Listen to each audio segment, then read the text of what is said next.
From beginning to end, what should the buying process look like? Yeah. Okay, In an ideal world. Yeah, so again, from the finding someone you're compatible with, right? I mean, Aiko Underwood. yes, Exactly. me, There you go. definitely. I'll take you out. We'll go get coffee. We'll have dinner. We'll chat. You'll love me. It'll be great. So then the next thing would be setting you up with a lender, right? Because we want to get you pre-approved. In this market, I mean, even a couple years ago, I mean, you don't want to go out house shopping without a pre-approval. Because the biggest thing that I have trouble with, and as a realtor, this is my advice for buyers, is managing your expectations, right? Because it is Northern Virginia.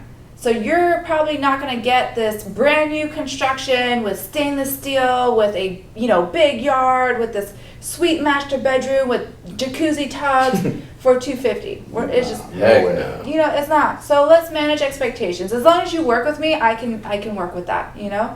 Park it right. Pre-approval. Like what goes into that? Pre-approval. So pretty much what's going to happen is I'm going to connect you with the lender, and he's going to start the application process. So this is kind of like a generalized, hey, let me just get a look at what's going on, what's your credit, what's your debt like, Okay. I can't go too much in that because I don't want to go out of my lane, right? I got you. But then they'll produce a pre-approval letter, right? So this pre-approval letter will state what kind of loan you can qualify for and how much, Okay. right? So for some people, right, for you, maybe FHA, and it's going to go up to $1 million. I don't know. This is why. She's gonna give me that loan. Yeah. So it will say, and then from there we can start looking at homes, and we'll start house shopping. I mean, even before you talk to a lender, I'll still show you a house. And with COVID and people traveling, I've actually turned to FaceTime too. So thankfully, with technology, has been great. I can FaceTime and show a home, or I can show it to you, in person. And then from there, you'll kind of start narrowing down what you're looking for, what you really like.